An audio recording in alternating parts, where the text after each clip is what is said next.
Nandito po ako sa PGO ngayon at may medical mission. Magandang umaga po sa inyo lahat.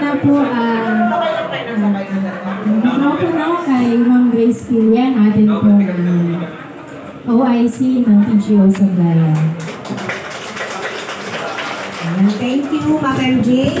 Isa pong mapagpalang umaga sa inyong lahat. Good morning po. Morning! Parang malungkot ang nasa may likuran. Ito po ba'y araw na para tayo malungkot? Pag malungkot tayo, uwian na tayo. Good morning po. Morning po! Ayan.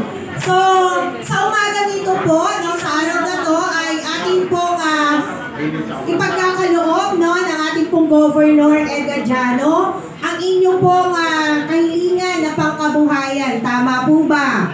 So ito ay maaaring mga dagdag na puhunan sa kasalukuyan ninyong hanap buhay, o di naman kaya ay pwedeng ito naman ay gagamitin ninyo sa pagsisimula ng inyong naiisip na hanap buhay na pwede ninyong gawin para makatugon sa pangangailangan ng inyong pong pamilya. Tama po ba? Yan. So sana po ay ano man yung ipagkakaloob sa inyo sa araw na to, ay nawa po ay tunay na ito'y makatulong sa inyong pong pangangailangan at makatugon doon po sa inyong pangangailangang pinansyal para sa inyong hanap buhay. At nawa ay ito ay inyong pong mapalago pa. Ano po? Kung meron ng ipinagkaloob ngayon, kung nabigyan kayo, let's say lang po, nabigyan kayo 5,000. Example lang. Sana yung 5,000 ay hindi mananatiling 5,000 lamang, kundi siya'y mapapalago natin hanggang sa ito ay talagang maging regular na hanap buhay na natin na pagkukunan ninyo ng pangkabuhayan. Ano po? So, kami po ay naniniwala na ang mga programa na ipinagkakaloob ng ating pong provincial government sa pangunguna ng ating Governor Edgar Jano ay tunay na makakatugon, no, sa araw-araw na pangangailangan natin. Alam po nating lahat na patuloy na tumataas ang presyo ng bilihin. Tama po ba? Tumataas ang presyo ng langis at pagsabay ng pagtaas ng presyo ng langis ay pagtaas din ang presyo ng mga pangunahing bilihin. Katulad ng bigas. May sumigaw, kuryente. Plus yun pong ating mga pangunahing pangangailangan, asukal, kape, gatas, lahat-lahat po yan, tumataas ang presyo. Plus nadagdagan pa ngayon ng kuryente. Tama? So dahil dyan, nararapat lamang na dapat tayong lahat ay mag-isip ng kaparaanan kung paano matutugunan ang pangangailangan ito. At isa sa nakita ng ating Governor Edgar Jano, ang masuportahan ang inyong mga hanap buhay, madagdagan ang inyong mga puhunan, at pagkatapos nito ay tunay na talagang ito'y mapalago. Na lahat ng bagay na malaki ay nagsisimula sa maliit. Kaya kung kayo po ay meron kayo ng ganong halaga, huwag yung sabihin pa lang ito. Lahat ng pinagsimulan sa hanap buhay, na ginagamit mo ito sa Gulat ang asawa ni Ate Rose mamaya pag-uwi. pinapalago, ay ito ay lalaki at lalaki.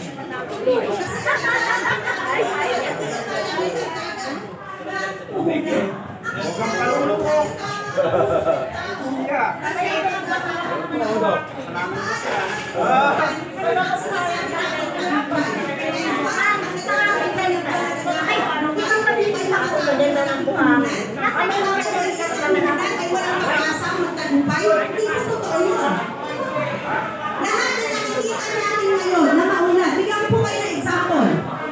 Na isang patunay na ang mga taong tinitingala natin ngayon at merong malalaking business ay hindi nagsimula sa malaking puhunan.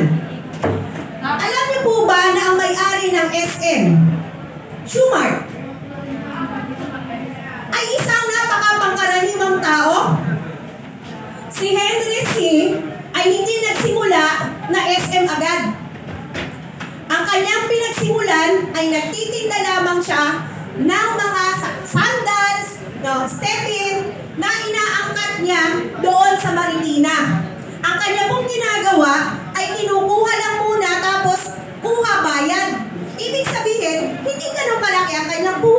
Tama po ba? Kuha, bayad, kuha, bayad. Pag naibenta, babayaran. Okay? Kuha ulit hanggang sa lumago ng lumago. Eh bakit may SM? Ang laki-laki, ang daming-daming branches ngayon. Bakit? Dahil ang Henry C. na to ay naniwala na kahit ang isang maliit na puhunan ay kayang mapalago ng isang tao na merong determinasyon na mapaunlad ang kanyang sarili. Kaya ang Henry C. na to na dati naglalatag lamang ng sako sa harapan, sa gilid ng kalsada, yung po ang hanap buhay na, pag pinag-aralan yung buhay niya. At mangilan-ilan ng pares ng sandalya sa kapit ng Diliberta. Pero ngayon, isa na siya sa pinakamayaman sa Pilipinas. Ibig sabihin, naalagaan niya ang biyaya at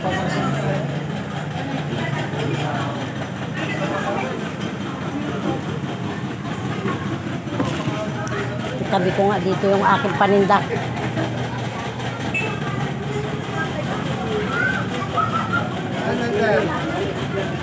Name, patabi ako ha. Empanada ito. Pagka may bumili, pakibinta mo, 15 ang bigay ko sa iyo. 20 ang isa. 10 piso po. Sige po.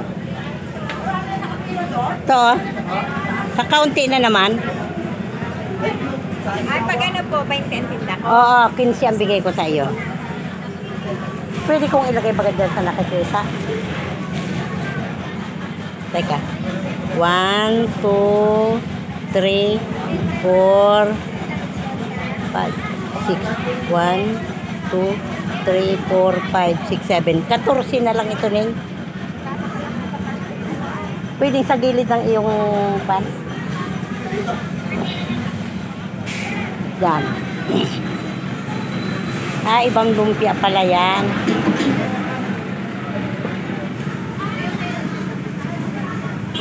Yan. Para lang may display ka dyan.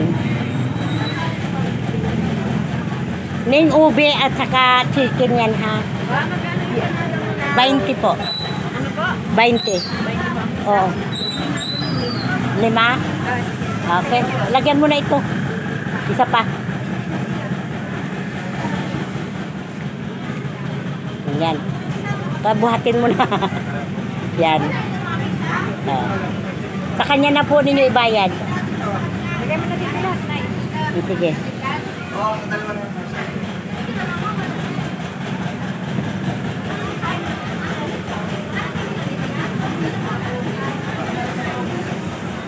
Ako lang ay nagbablog kaya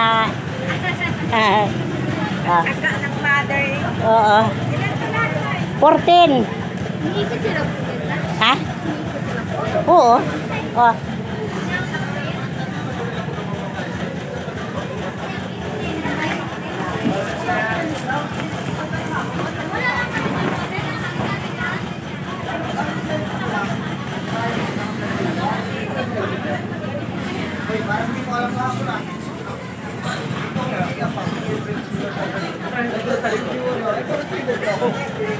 Conference?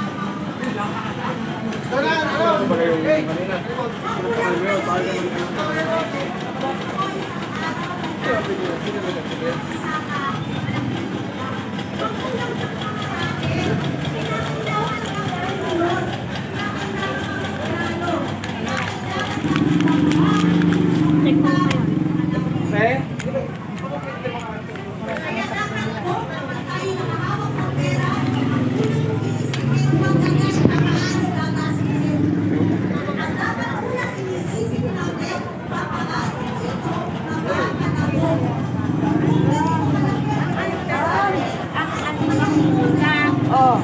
Ano ang mga gamit na upunan? Ibig sabihin, hindi mo siya bibitawan kung hindi siya babalik sa'yo ng may dagdag. Tama ba? So sana po, kaya kung ipagkakalo Mga taga-saan po kayo? talaga po, gamitin Tabong? natin siya ng ama. Gamitin natin siya ng maayos. Ayun po. So ito po ay isa sa mga programa ng ating pamahalang panlalawigan. Yung pagbibigay ng ating pong livelihood assistance. Pero meron pa po kaming ibang programa na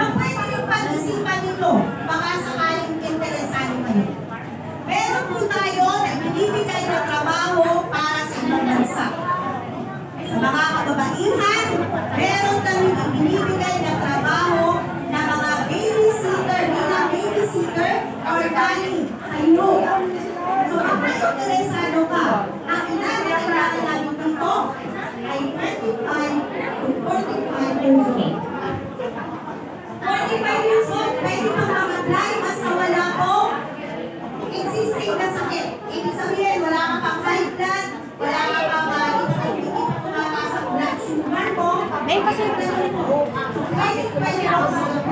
Saan yung nagmamasahe, madam? yung nanay mo. Magpapamasahe ako. Ako na lang masahin mo. Ah, Ako na lang. Meron ka bang gagastusin? Wala. hindi na mapigilan. Wala siya processing. Pero ito ang buhok. 13 buhok. So, meron kang anak na pasok sa edad na to. Pwede dito, single man o married. Kahit high school graduate, high school leader, pwede mag-apply. Basta kayang mag-intern. Ang Pilipino, hindi wala na nahihirap mag-English sa Pilipino. Hindi ako pwedeng mag-live. Walang kwan. Wala akong load. Nalimutan ko. Hindi ako nakapag-load. Bakit sila sa atin tumutuwa? Susutray na tawag sa inyo na ang ating mga nasi ay wala kong ibang pinag-partner kundi tayo. Ibig sabihin kayo, open dito. Ma'am Lia, wala naman yung sa nagmamasahe. Ah, magpapamasahe sana ako ng likod. Ah, sige. Ikaw nandito. Magandang maga po. Ay, masarap kita. Pamasahe ka. Ayan. Tanggal po ang ano, sakit sa katawan. Salamat sa mga nag-initiate ng program na family day namin na ito. Oo nga. Libre massage kami. Napaka... Yan pa yun.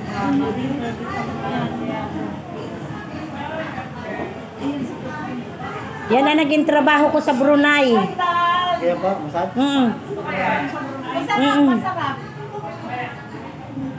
Sakit sa po kayo. Di po rin, taga rito. Tablayan. Sarap kayo. Oo nga pala. Ay, bukas ang meron nga pala available na ortho si Ate Lindy. Hindi, sa hospital. Gawa ng ano niyo. Hindi ano na maga. Namamaga pa yung ano dyan, ma'am? Paa? Namaga ulit. Ayun o, pag-ayun pa niya yung paano yun. Kasi si Reza Curriculum, lahat ng grades niya na hindi niya. I think, naman. Wala ako kumakaga. Ay, susuko. Ano ang doon?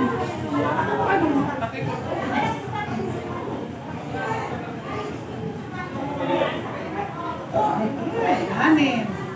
Todo ang lamig sa katawan mo, te. Oo, dami. Boss.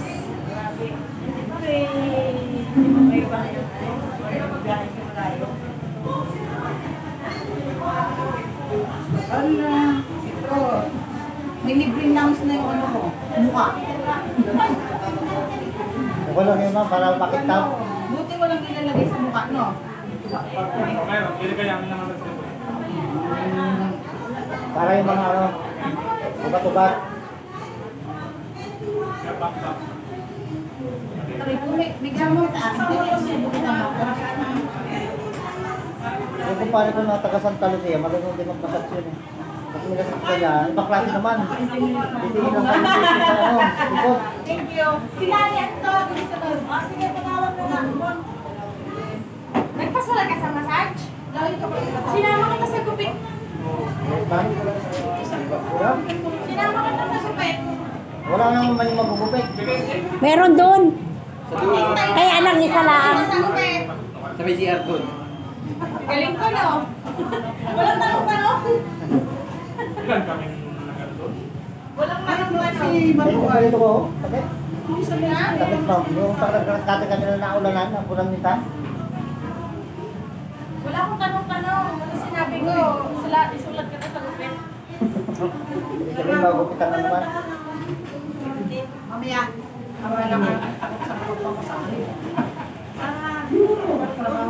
Doon mo, daming alahas. Napaghilot nito ay... Pero madaming alahas. Yung kwintas mo.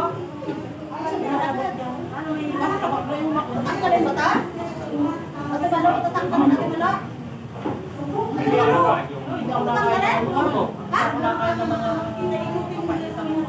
Sabitin mo. wala mo ako na ito. Pero yung mga bago na sarap mga kaibigan mo ng pa. Galing mo na. Pag mo kaya ito.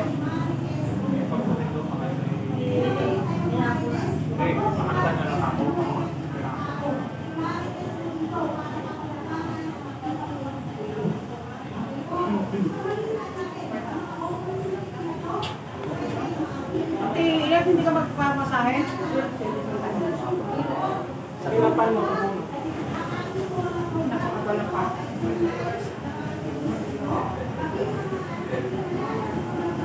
Pag may cancer, paano ang hilo? Pag may breast cancer, ano sa plus na lang? Kasi kami natin.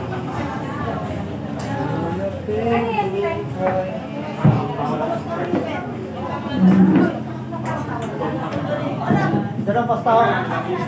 Gawa ka naman pasta sa ano. Kasi sumasakit ang Gawa ka.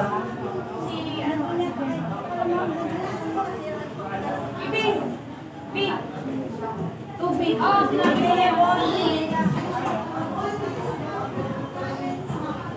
massage?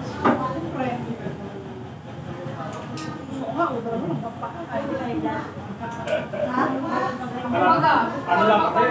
Ano nakaano Bawal ang may tiglan. pet lang. Pwede na yun, kahit plato lang. Ganito lang. Ha? Meron? Uwian ko naman yan. Hoy! Uuwian niya nga raw kaagad. Wala kasi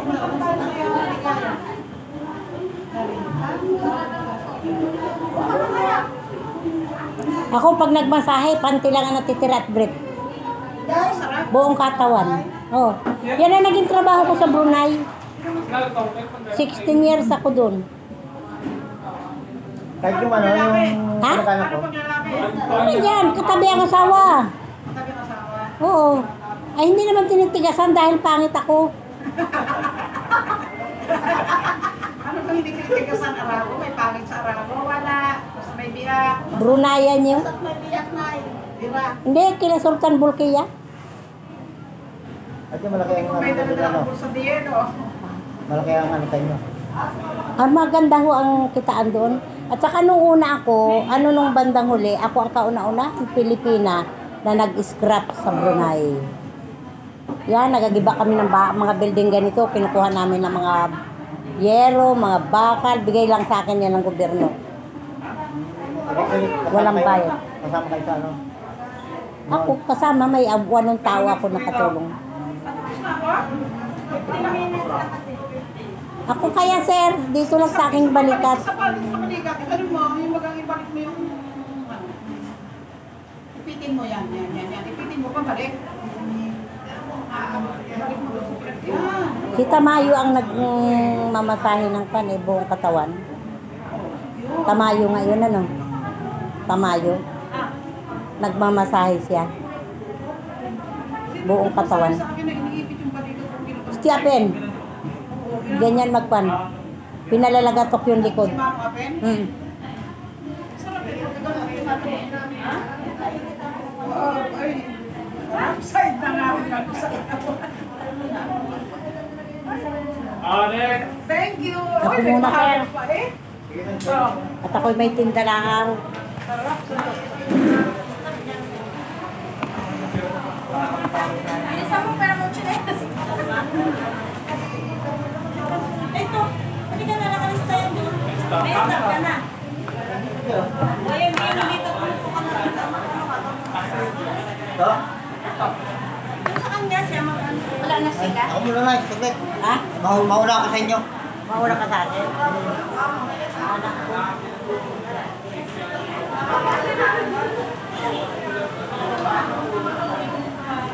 Kahit na nakulong pa siya. Ayaw masag sa musukan.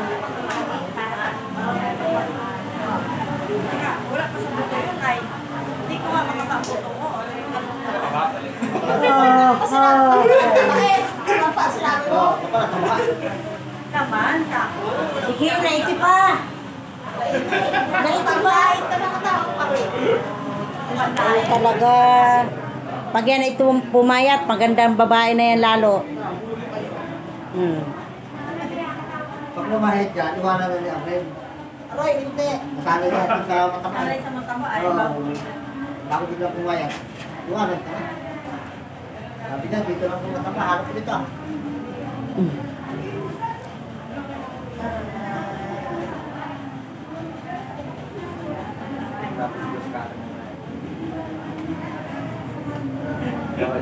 Banda rin. Ay, nako. Ang mura kasi kami. Imbes na lang kayo, no? Naparot ka lang, no? Ako ito ang iniinda ko gabi-gabi. Dahil yung sa pagkukunan ko ng bike. Nagbabike ako eh. Ano po ito?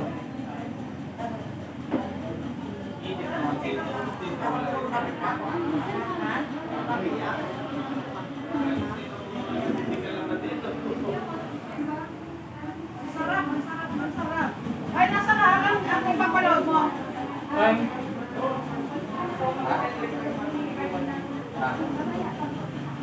kahit ako naman po. Amir na po lang. Kung ano yung naman ka? Amber. Ay, Amber, sa akin. Susunod mo kasi niya. Kaya ka na. Ay, lagay ko lang talaga sa Mamaya ka. Uy, nako. Ako picture. Ay, nung sa'yo.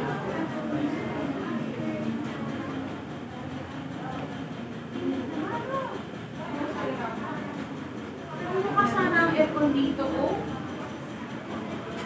Wala ko sa aircon na. Pag nagalina ako kasi.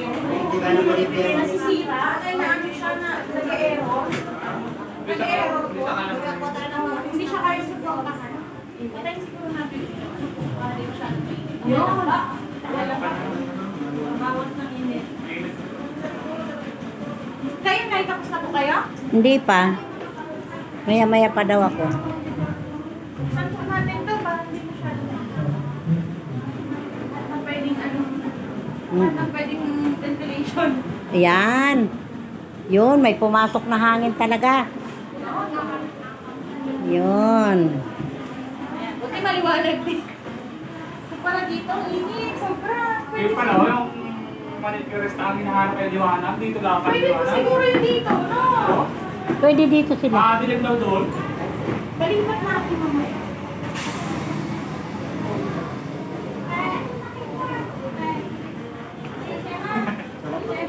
Pwede siguro dito malinis na mamaya. Hindi may ito kasi.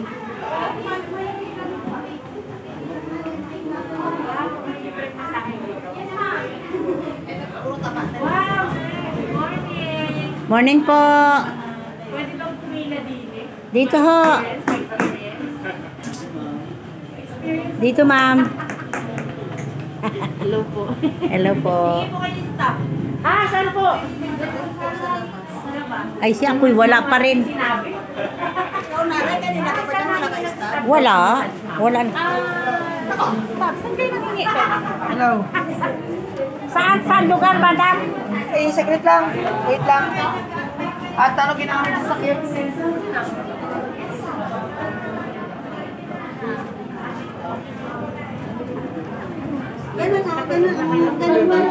Morning po.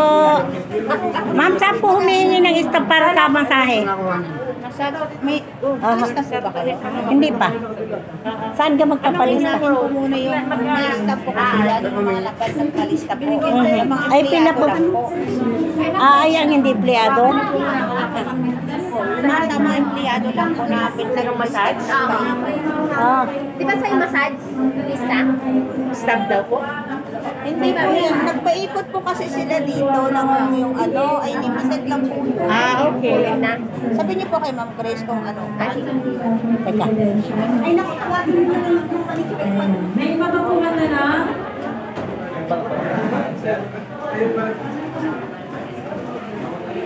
Morning po. Makikiraan lang po. Papunta daw kay Ma'am Pilye. Hello. Oo, talaga.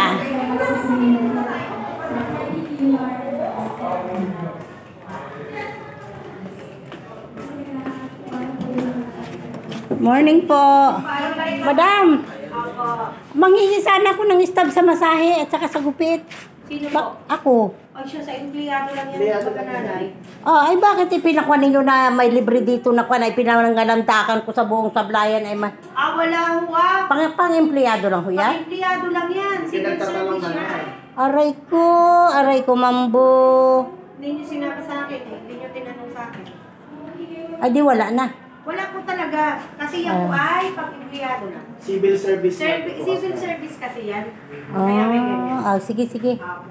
Sabihin niyo na rin po, baka pupuntahan na.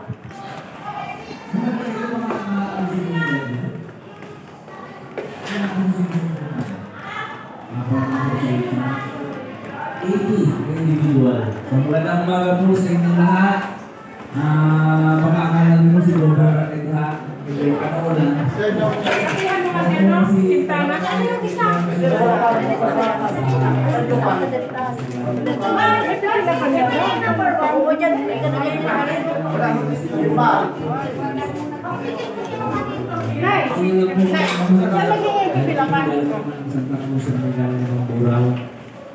Magandang umaga po. Parang hindi mo kayo masaya. Ay, huwag na natin ibigay. Hindi, joke lang. Ay, SB Rap o sabi ng Bayan ng Mamburao. Magandang umaga po. Una po ay nagpapasalamat tayo dahil nabigyan po tayo ng pagkakataon na makapagsalita. At ito pala ang kapitana ng San Francisco. Kahit kaninang umaga lang tayo tinext sa MJ, ay nakapunta pa rin. Sobrang lakas sa akin ito eh. Hindi. Schedule po talaga namin tuwing Miyerkules ay nandito po kami sa Sablayan. Ang Lunes, Martes po namin ni Governor Ed ay Mamburao. Bukas po si Governor Ed naman, siyempre hindi na ako sasama ha. Ibang distrito na yun, baka sabihin lalabang Vice Governor, baka magalit sa akin si Ninang Diana ko. Ang Thursday, Friday po niya ay sa San Jose. Medyo magulo lang po dito ngayon dahil ngayon po bukod sa pagbibigay ho ng livelihood assistance sa ating mga kababayan ay ngayon din po ay dinaraos yung Civil Service Month Family Day po ng Kapitolyo na ginaganap po ngayon dito sa PGO Sablayan. I-announce ko lang po sa inyo, katulad doon sa Sablayan na may 3 munisipyo. Noong pong si Governor Ed po ang naging governor dito sa ating lalawigan, nagkaroon din po tayo ng mga extension. Bukod po sa PGO Sablayan, meron pong Kapitolyo na rin sa San Jose, nagtayo rin po tayo ng Kapitolyo sa Lubang. So yan po, bali 3 yung extension natin at ang ating main na Kapitolyo ay yung natural po natin lagi pinupuntahan yung sa Mamburao. Dahil iniisip natin, sobrang layo mo kung pumunta-punta pa tayo doon. Hindi rin ako focus kasi nga medyo maraming gumagalaw. Hindi tayo sanay na gano'n. Pero okay lang, dahil na dental mission. Pagkatapos nyo rito, sino bang pwede kong tanongin? MG, pwede bang pagkatapos ng makareceive dito, pwede rin magpunta sa dental, yung mga, o empleyado lang? Ay, di ngayon pala, bunutin na lahat ng ibang empleyado para makasunod ng mga ito. Kakausapin ko kita ko naman yung ating dentist, yung Tihoso, ang asawa ng Bukal June. Kaya ako nag-tita kasi siya ay Torelisa, napangasawa ko naman po ay Torelisa din. Kakausapin ko baka pwedeng makiusap na pagkatapos ko ng mga empleyado ay yung ating mga bisita naman dito sa PGO. May libreng haircut din yata tayo sa likod. Kakausapin mo natin. Ano pa pwede kong sabihin? Isa lang ho, lagi namin sinasabi ni Governor Ed, pag meron pong livelihood assistance na binibigay ang Kapitolyo, una po ay pagyamanin. Hindi ho yan galing sa amin, kaya hindi ko sinasabi na livelihood galing sa akin, livelihood galing kay Gov, livelihood ni Gov, hindi ho ganon. Yan po ay livelihood galing po sa Kapitolyo. Ibig sabihin, kayo po ay napagkatiwalaan ng pamahalang panlalawigan para bigyan ng pagkakataon na makapaghanap buhay po. Meron tayong mga kasi natutulungan na pero ito lang dito lang, taga Victoria, kababayan din natin, Kakaalag Victoria, siya po ay minaltrato doon sa Kuwait. Bueno ang apelyido, Bueno, makilala ninyo. minaltrato siya sa Kuwait, napagbintangan lang naman siya, napatunayan naman na hindi niya ginawa, ilang araw siyang kinulong, tapos ang pagkain, halos hindi pa kainin, napauwi ho natin, tutulungan din ho natin na magkaroon ng livelihood assistance para makapagsimula ng panibagong buhay dito sa atin. Bukod sa pagyamanin, ay ingatan, baka kasi yung mamaya, buti na lang hindi pa malapit ang Pasko, kasi karamihan, pag December namin binibigay, English na pang livelihood, ay pang Noche Buena ang binibili. Ayun po ang kabilin-bilin na namin kasi after ho nito, ay titingnan ho, mag-iikot ho yung mga empleyado ng Kapitolyo para tingnan naman ho kung ano yung mga naging aksyon o naging benefit ho ninyo doon sa livelihood. Kung kayo po ba'y umangat ang inyong antas ng pamumuhay. Sabi nga ni Governor Ed, sa kanang inyong bukalarayan, kapag ang inyong pong livelihood ay yumabong, nakita namin na magaling kayong mag-manage nung ipinagkatiwala sa inyo, dodoblihin ho namin. Yun ang pangako namin ni Governor Ed lagi sa inyo. Pag nakita namin na maganda yung pamamalakad ho ninyo at talagang maganda yung flow at kumita ho yung inyong mga asosasyon o inyong sarili at natulungan yung inyong pamilya ay dadagdagan at dodoblehin pa ho namin. Ang trending ngayon, sige, bigyan ko kayo ng konting hamingin natin Governor Ed. Ang trending po ngayon ay yung pagtaas ng kuryente. Tama? Yes. Yung inyong hospital bill talaga. Electric bill ay doble ho ang itinaas. Meron na ho ba kayo na-receive? Meron po. Wag na wag ho kayong magugulat ha kasi talagang sa Facebook pa lang makita nyo may mga naka-receive na doble ho. Yun po yung tinatawag natin EPSA. Pumasok ho ang OMECO sa EPSA, yung Emergency Power Supply Agreement.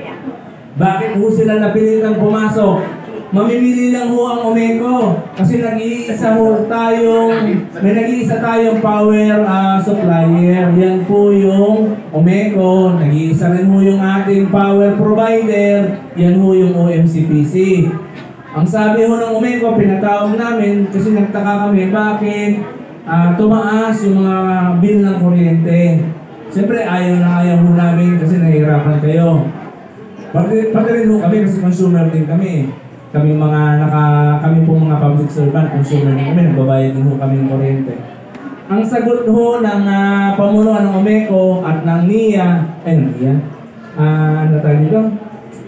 Hindi po, NEDA, hindi OMCBC. Yung isa, bukod po kayo Napocor, may isa pa yung tumulong, NEA ba yun? NEA, National Electrification Administration, NEA. Nadaanan ko kasi sa yung NIA doon sa NIA. Nawala na. Ang sabi po kasi nila, mamimili lang ho tayo. Kasi kung hindi ho tayo papasok sa EPSA na magiging 21 pesos yung ating bayarin sa kuryente, ay babalik ho tayo sa dati na 3 hanggang 4 na oras lang tayong may kuryente sa isang araw. So ngayon ho, ang ginagawan ho namin ng paraan. Pero ang naging punot dulo ho nito, ako naman ho, magiging honest, kahit may mga naka-video, magiging honest ako, hindi ho dapat isisi sa mga nakaupong o sa mga nakaluklok ngayon yung problema yan. Matagal na hong problema yan dito sa ating lalawigan.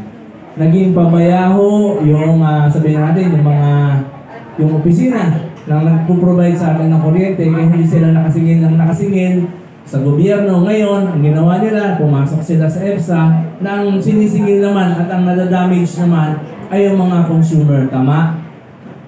Yun ho ang nakikita kong dahilan nila. Wala na sila sigurong may dahilan. Talagang galit na galit po kami nung pinatawag namin Imagine yung 2,000 naging 20,000. Imagine yung 15,000 naging 30,000. Diba? Pero kung magbabasa ka naman ng mga comments sa social media, ang sabi naman ng iba, okay lang naman na medyo tumaas yung rate ng kuryente kaysa yung wala. Ang gagawin na lang namin, magtitipid na lang kami sa pag-consume ng kuryente. Yung may mga ilaw kami na magdamag na nakabukas, ay papatayin na namin. yung sabihin natin, yung aircon namin, may oras na lang ng pagbukas. Pag talagang mainit na lang. Ganun po yung mga nakikita natin na pwede maging solusyon. Pero para ho sa amin, para ho sa akin, para ho kay Governor Ed, mas maganda ho sana na masolve natin yung problema at makasingil tayo sa national government. Kasi humihingi ho kami ng tulong sa Napocor eh. Kasi sila yung default power provider. Ibig sabihin, sila yung number 1 talaga na power provider sa buong Pilipinas. Ang problema ho, umamin din ho sila sa amin, nasa financial crisis din ho ang Napocor.